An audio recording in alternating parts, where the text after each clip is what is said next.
उत्तर प्रदेश में समय का पहिया घुमा तो योगी आदित्यनाथ सरकार के प्रयासों से एक असुरक्षित समाज से निकलकर हम सब सुरक्षित माहौल में आ गए। परंतु समय का पहिया थमा नहीं, चलता गया और जो बुरा समय बीत गया था वह अब फिर से दिखने सा लगा है।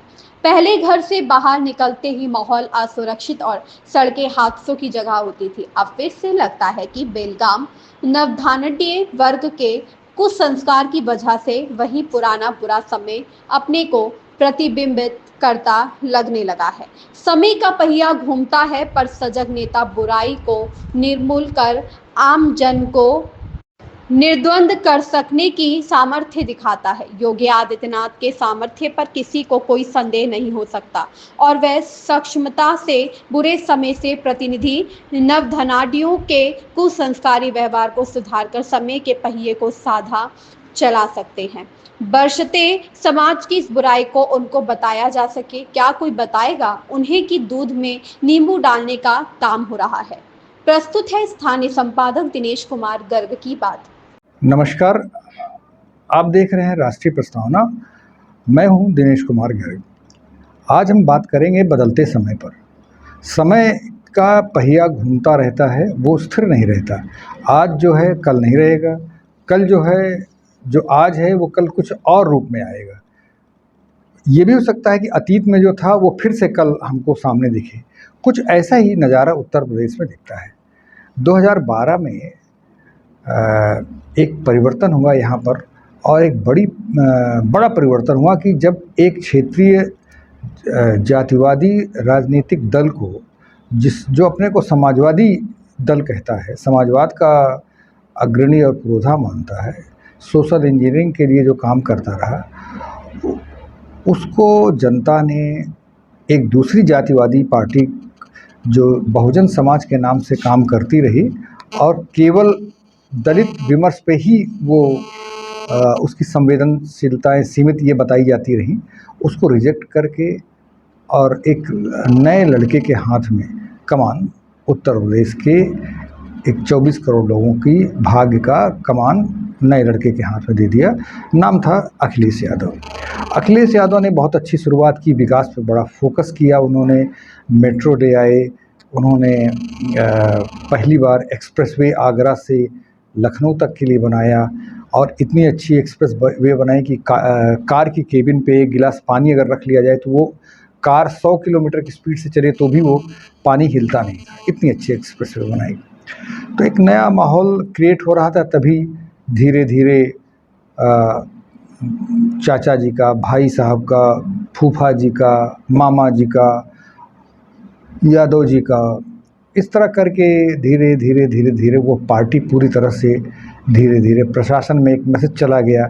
हर जगह सिर्फ एक ही बिरादरी के लोग प्राथमिकता में पोस्टिंग पाने लगे, एक ही बिरादरी की शिकायतें सुनी जाने लगी, एक ही बिरादरी के सब कुछ काम होने लगे, बाकी सबका काम ठप होता गया। और वो पार्टी जो विकास के नाम पे नए आइडिया के साथ नए लड़के के नेतृत्व में शुरू हुई थी, वो बहुत पुराने ज़माने के जातिवादी लोगों के भंवर जाल में फंस गई और कुछ ऐसा सामाजिक माहौल बिगड़ा कि लड़कियां असुरक्षित हो गईं।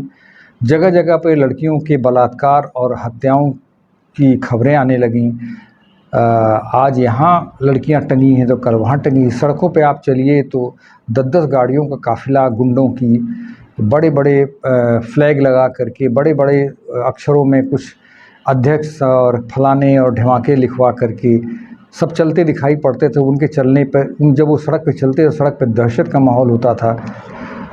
कोई सड़क पे कहीं पे पिट गया, किसी का कुछ छीन लिया गया तो लोग किस्मत के भरोसे सड़क पे चलने लगे। मतलब सड़क चलते तो दहशत होती ही थी, अगर सूर्यास्त हो गया तो दहशत और बढ़ जाती थी। तो इस तरह का माहौल अचानक 2017 में बदला जब भारतीय जनता पार्टी नामक राष्ट्रीय पार्टी शासन पे आ गई। आशा था कि अब सब बदलेगा और बदला। एंटी रोमियो स्क्वाड गठित हुआ। लड़कियों की, महिलाओं की इज्जत और उनकी स्वतंत्रता, उनकी निर्भयता, सड़क पे चलने पर, घर से बाहर निकल वो निर्भीक होकर घर से बाहर घूम फिर सकें, आ जा सकें, ऐसा माहौल क्रिएट हुआ।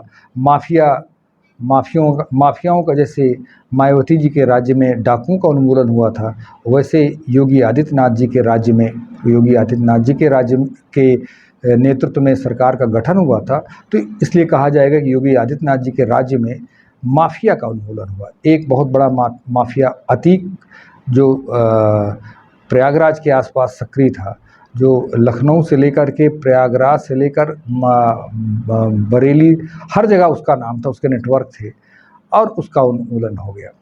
दूसरा एक माफिया पूर्वांचल का बहुत पुराना, जिसका संबंध एक ऐसे परिवार से है जिसके परिवार के लोग राष्ट्रपति भवन तक पदस्थापित रहे, उपराष्ट्रपति के पद पर रहे जिसके परिवार के लोग। तो ऐसे महत्वपूर्ण परिवार के व्यक्ति का राज था, जिसने अपना अपराध का रिकॉर्ड रुंगटा हत्याकांड किडनैपिंग से शुरू किया था, और जिसके पास एलएमजी से लेकर के हर तरह के, और उसका एक बदमाशों का बहुत बड़ा नेटवर्क था। उसके नेटवर्क के कनेक्शन लोग बताते थे कि दुबई तक थे।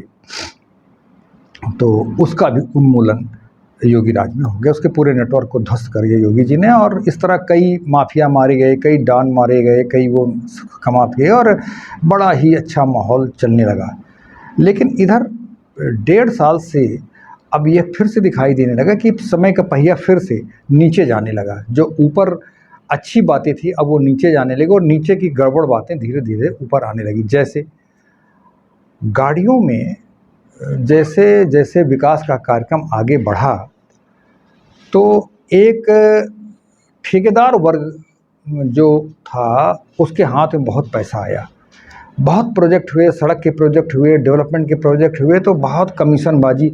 अब आप समझिए कि जो सड़क 1 करोड़ में बननी थी, उसकी लागत 4 करोड़ हुई। 4 करोड़ में 2 करोड़ रुपए ऊपर बढ़ गया, 1 करोड़ ठेकेदार की जेब में गया, और 1 करोड़ में भी 70-75 लाख रुपए में डेवलपमेंट हो गए, जो पहले की प्रणाली थी। तो इस तरह से पैसा बहुत, सरकार के पास टैक्स का पैसा बहुत आया। इतना ज़्यादा आया कि इस बार 37 अरब रुपए सरप्लस हुआ टैक्स में। पहली बार यूपी का बजट जो है, जो कई लाख करोड़ का था, उसमें 37 अरब रुपए सरप्लस हो गया, इतना बचत हो गई। और उस पैसे को पानी की तरह सरकार बहा रही डेवलपमेंट करने के लिए, ताकि यूपी जो है, उत्तर प्रदेश का विकास 1 ट्रिलियन की इकोनॉमी हो जाए। प्रधानमंत्री ने गोल सेटअप किया है, लेकिन वो सारा पैसा, उसमें से अधिकांश पैसा एक ऐसे वर्ग के पास जा रहा है जो दलाल और ठेकेदार वर्ग है। तो इन दलाल वर्ग और ठेकेदार वर्गों के पास, दलाल ये जो सत्ता की दलाली करते हैं, ट्रांसफ़र पोस्टिंग कराते हैं, ठेके दिलवाते हैं, नौकरशाहों का पैसा और राजनेताओं का पैसा इन्वेस्ट कराते हैं इस प्रॉपर्टी में, उस प्रॉपर्टी में, इस प्रोजेक्ट में, उस प्रोजेक्ट में, और उनको पैसे से और पैसा कमवाते हैं। तो ये एक बहुत बड़ा, कम से कम 10-15 हज़ार लोग इस तरह के पूरे उत्तर प्रदेश में पैदा हो गए हैं, और इनका कोई दस्तावेजीकरण नहीं है कि अगर कोई पत्रकार कहे, कोई प्रश्न उठाए, कल मेरे ऊपर कोई मुकदमा हो जाए कि आपने ऐसी बात कैसे कह दी, किस आधार पे, तो मैं इसका कोई साक्ष्य प्रस्तुत नहीं कर सकता। इसका साक्ष्य, सड़क पे आप खड़े हो जाइए और चौड़े चौड़े टायरों की, बड़ी बड़ी फॉर्च्यूनर गाड़ियों की, बड़ी बड़ी विदेशी ब्रांड की तमाम गाड़ियों में चलते लोग, जो देखने में अभी नवयुवक है, कम उम्र के हैं, हमारी 68 साल की उम्र हो गई, हम एस्प्रेसो गाड़ी से ज़्यादा नहीं चला सकते हैं। एक गाड़ी ले ली, उस गाड़ी को अगले 10 साल तक बदल सकने की हमारी हिम्मत नहीं है, हैसियत नहीं है। और वो अभी 35 साल 40 साल के हैं, और उन्होंने इतना कमा लिया है कि उनके पास 4-4 5-5 गाड़ियों का काफ़िला उनके आगे पीछे चल रहा है। उसमें बाउंसर लोग बैठे हैं। अगर आप उनको कहें कि आप साहब बहुत तेज़ क्यों चल रहे हैं, तो आपको पीटने लग जाए, फिर आप कुछ नहीं कर सकते। पुलिस भी आपकी नहीं सुनेगी, क्योंकि वो नेताओं से कनेक्ट हैं, वो नौकरशाहों से कनेक्ट हैं, वो आईपीएस, बड़े बड़े आईपीएस के यहाँ बैठते हैं, उनके यहाँ होली दिवाली की और उनके यहाँ बर्थडे की सारी पार्टियों को जिम्मा उनके हाथ में होता है, तो उनकी चलती है। तो इस तरह का एक वर्ग फिर से पनपने लग गया बहुत बड़ी संख्या में। अच्छा, जो नौकरशाह होते हैं, वो कितना भी उनकी सैलरी बड़ी अच्छी हो, भाई एक नौकरशाह जो आईपीएस है, जो आईएएस है, वो 1.5-2 लाख रुपए से कम तनख्वाह नहीं पाता। लेकिन फिर भी उसके स्टैंडर्ड ऑफ लिविंग का इतने ऊंचे होते हैं कि उनको बाहर से सहयोग जरूरी है। उनका बर्थडे फ्री हो जाए, उनकी बेटे का हवाई जहाज़ फ्री हो जाए, उनकी हवाई जहाज़ यात्रा फ्री हो जाए, उनका भौकाल बना रहे, तो इस तरह के लिए उनको थोड़ा बाहरी सहायता है। तो ऐसे लोग, दलाल लोग, इसी सब के खोज में रहते हैं और बड़ी जल्दी उसको पकड़ लेते हैं और नौकरशाह लोग ओबलाइज हो जाते हैं, राजनीतिक ओबलाइज हो जाते हैं। छोटे छोटे राजनेता जो जिला स्तर का राजनीति कर रहा है वो भी ओबलाइज हो जाता है और वो भी उन्हीं के लिए काम करता है, उनके पक्ष में थाने में खड़ा हो जाता है। तो पुलिस भी, दरोगा भी, कितना भी प्रोफेशनल दरोगा हो, कितना प्रोफेशनल पुलिसिंग करने वाला अधिकारी हो, वो इन दलालों, इन दबावों के आगे दब जाता है। तो आप सड़क पर आप देखिए कि इस समय बड़ी बड़ी गाड़ियों का, फर्राटेदार गाड़ियों का, भोंपू लगाती गाड़ियों का, बिना मतलब, और उसमें कुछ न कुछ आगे पीछे लिखा रहेगा, फ्लैग लगा रहेगा। कोई हिंदू युवा मंच होगा, कोई हिंदू वाहिनी होगा, कोई भारतीय जनता पार्टी का बोर्ड लगाए, कोई उत्तर प्रदेश सरकार लिखवाए घूम रहा है, कोई एमएलए लिखवाए हुए चला रहा है, एमएलए का भांजा, भतीजा, भाई, उसका प्रतिनिधि, लेकिन उसमें विधायक, सांसद, उत्तर प्रदेश सरकार, उत्तर प्रदेश सचिवालय लिखवाया हुआ। अच्छा, सचिवालय भी अब, जब 94 में पहली बार सचिवालय में गया तो सचिवालय एक पवित्र जगह थी, जहाँ पे सचिवालय का बाबू से अगर कोई मिलने काम के लिए आ जाता था, अपने काम, कोई बाहरी आदमी, तो सचिवालय के बाबू उसको लेकर उसका काम सुनता था, उसकी फाइल देखता था, उसको फाइल में कमियां क्या हैं, तकलीफ क्या है, ये बताता था और बाहर अपने जेब से उसको चाय पिलाता था। अब क्या है, अब एकदम उलट गया है।